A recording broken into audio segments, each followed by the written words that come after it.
Right, hi everyone and welcome back, and we're going to have a look at a diesel parcels unit which has just arrived from Revolution Trains. This one is 55993 and it's in Royal Mail red. As you can see, it's got stripy doors. If I just pick it up for a second, it's got plated over gangways at the front. That's the end where you can see the exhausts. It's got marker lights fitted where presumably there would have been a head code box. I mean, look at the excellent detail on the underneath as well. Some of the picked out parts there in silver and red look really nice. This is the other end of it, which is the same really, just obviously without the exhaust pipes. Nice windscreen wipers. You can see there, printing's nice, Royal Mail logo's nice, no fuzziness where the red and the yellow meets. Royal Mail letters. Just having a look there. Comes with rapido couplings at both ends. So yeah, first impressions are it looks very nice. So now just have a look at the instructions which have come in this box here. So here we are, and there's also detail parts which I'd knocked out the box earlier. So first impressions, I can't quite make out what all the detail parts are, but no doubt some of them are vacuum brake pipes probably, and also it looks like tiny little tail lamps as well, which I guess are these white bits. It's not totally clear. I'll have to have a look at that later on and decide whether I fit them or not, because one disadvantage of fitting them is that you can't then obviously couple it up to other parcels vehicles or other DMUs, because they did have multiple working capabilities, so you could often see them working together with other vehicles, other DMU types as well. So here's the instructions. I'm just going to have a quick look at them now. It tells you where the different detail parts go on here actually. If I just bring that bit where it's got the details, so you can see there where they all go. A dummy coupling as well is included, and just kind of as you'd expect really these days. Blimey, diagram on the back of all the different parts, and there appears to be a lot of them, but I'll have a look at that later and see what it says. So now what I'm going to attempt to do is take the body off and put a decoder in it, and then see what its performance is like. Now I can't actually find, or I haven't got rather, a Zimo decoder, which is what I'd prefer to put in it. So instead I'm just going to put a dipole one in and see how it runs with that in it, and then I might buy some new decoders for it in the future. So I'll come back in a second when hopefully I've managed to take the top off it. Right, I didn't film it because I didn't know how long it would take, but it's actually very easy. I've just used my fingernails to carefully get them under the side of the body and unclip it, and then once it unclips it pulls off. There's no wires or anything attached, so you can take the body shell and put it down somewhere. Now when you're taking the top off it, you obviously have to be extremely careful of all the detail on the underframe, especially these very thin pipes, the bits that are picked out in silver on there. So just obviously be careful where you're holding it, but there's clips here. I don't know if you can see, but anyway, there's clips here and here, but once you've unclipped it, it comes off very easily, and it literally only took me about a minute.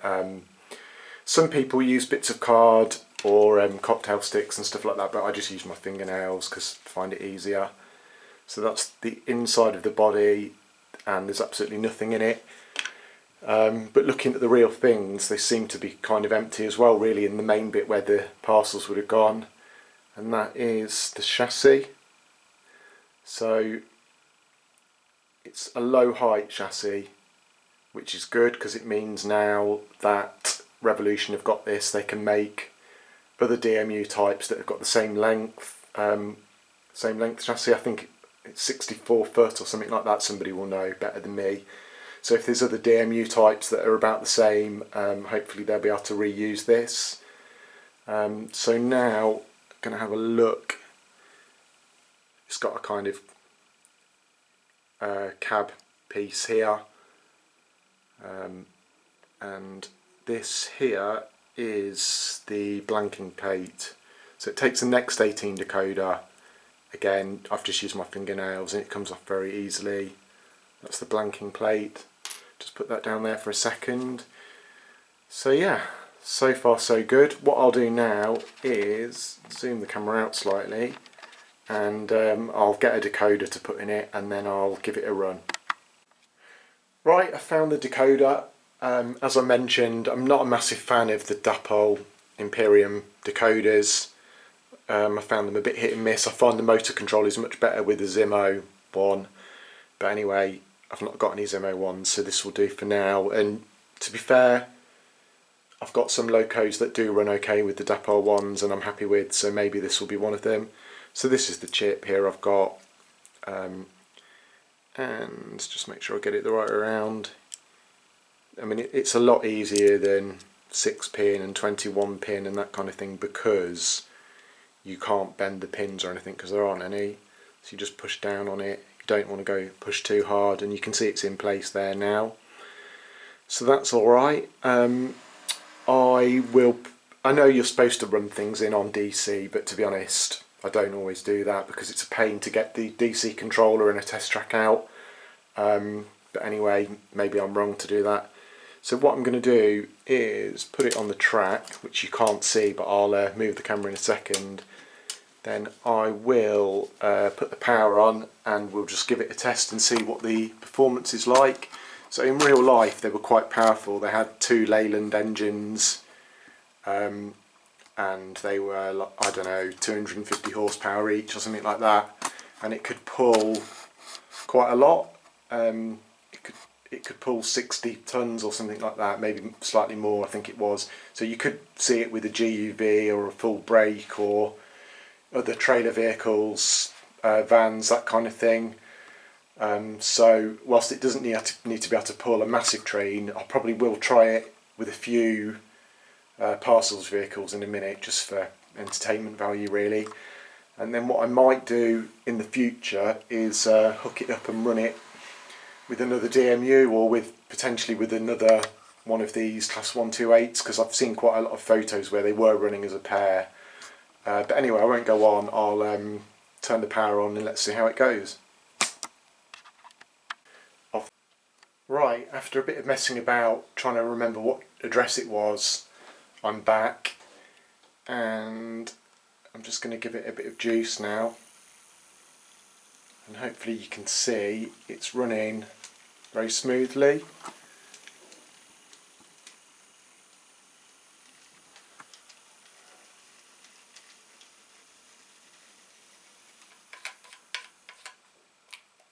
And if I put the lights on, you can't actually see them, but that's probably the way the decoder is set up actually. So it runs nicely in both directions so far anyway. Obviously I need to give it a proper run. Let's just try.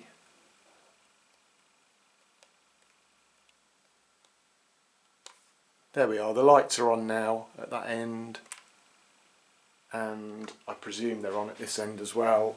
Now I've changed direction. Yep, they are. You can't see them, but when you put the body on you'll be able to see them. So in terms of tail lights, I'm not sure how it's set up.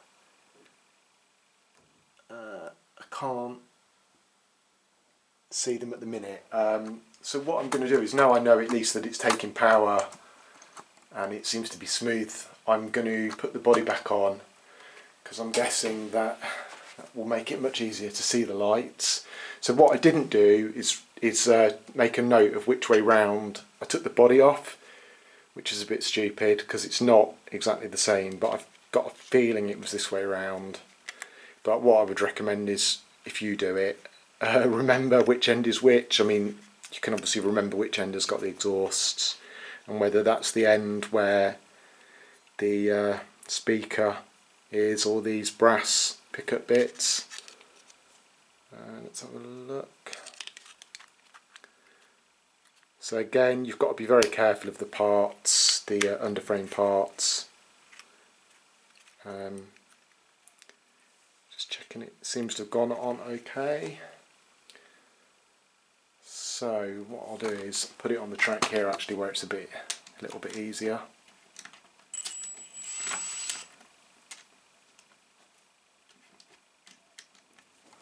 Right, now it's on the track.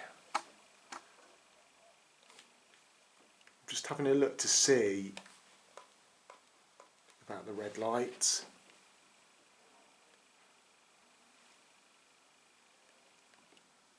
Here we are, I found it. So on my controller anyway, and I'm using this chip, which is not a factory, it's not got the factory default settings because it was in something else. But anyway, on this chip, number 3 has turned the tail lights on. I'll move the unit in a minute, and then you can have a look. So I mean, I'm guessing it depends what decoder you've got and how it's set up. So there we go.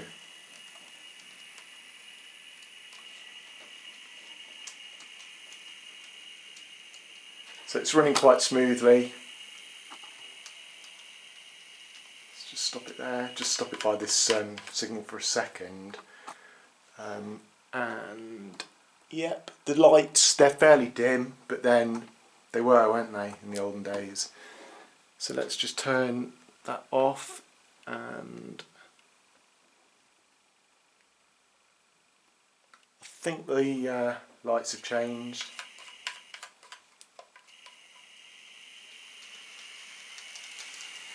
Right, so there it goes, running very well, and it's not been running yet. Whether you're supposed to or not, run it in. I don't know, because I've not read the instructions properly. So we'll just wait for it to give it a bit of juice and wait for it to come round.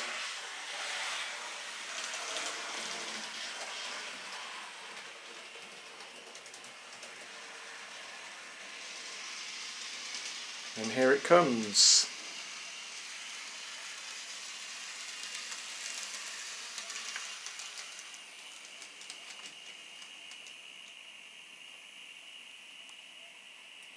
Now I'd imagine that once I put the Zimo chip in it and change the CVs, I should think I can get the motor control to be a bit finer than that, but it's pretty good.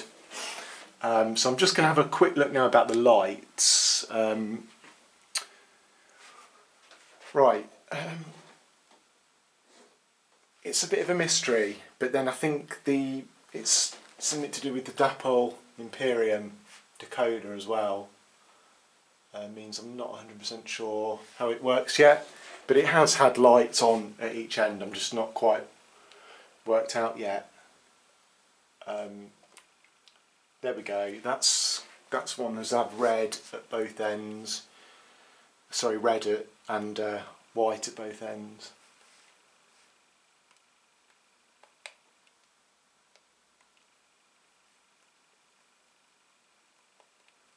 Right, well, I'll have to have a look at that another time and change some of the CV settings. But yeah, on literally the first performance of giving it a test, it seems to run very nicely. And I'm really impressed with the detail underneath as well, and the livery. So yeah, so far so good. I know some people have posted on forums that they're not too happy about the speaker, and that it crackles slightly, but I don't think I'll probably put sound in it anyway, so I'm not too worried about that. But it's good to see manufacturers putting speakers in anyway. It makes it a lot easier if you do want to convert it. Right, 10 minutes later, I've actually been running it around, and it's running nicely, and I've worked out the lights.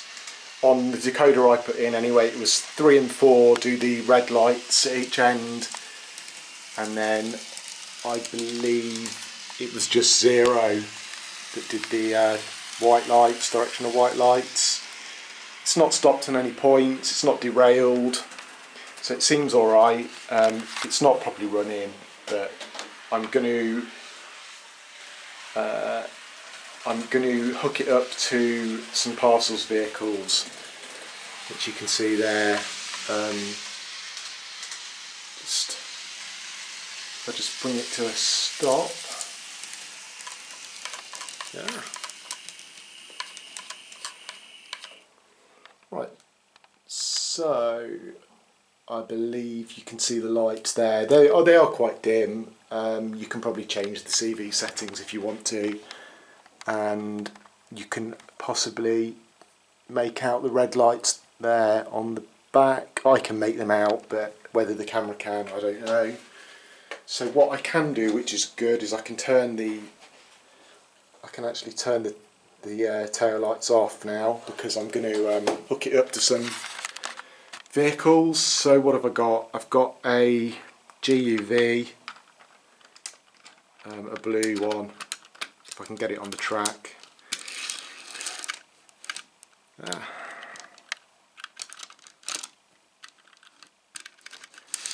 And then I have got a Mark 1 full brake in Royal Mail. I haven't got a tail lamp to put on the end of this, but anyway, doesn't matter. So there we go. Let's give this as the first run, pull in some wagons or some coaching stock, and seems to be fine. I'm just going to put it on top speed, just see how fast it actually goes.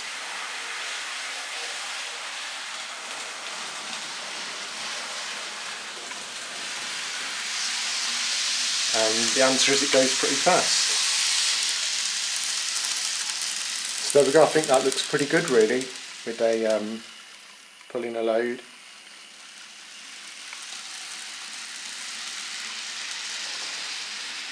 So I'll just give it one more pass, and this time I'll just stop it in the station. And the lighting's a little bit better at this end, so perhaps you'll be able to pick out some of the details a bit better.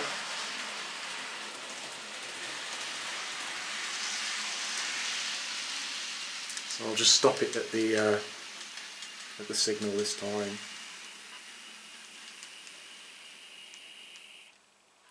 So yeah, very good. Really nice performance so far. So what I'll do now is I'll give it a proper run in, and then see how we get on from there. But you know, so far so good, nothing damaged, no problems, lights all work. So yeah, very happy with it. So well done to Revolution Trains. It's you know, another good product, and this is actually the first one I've bought from them, the first powered item that I've bought from them. I've got quite a few wagons from them, but I've never bought anything with a motor from them before. So yes, I'm impressed. I'm looking forward to seeing what else they can do, especially some of the first generation DMUs that, you know, they can probably do on the same chassis.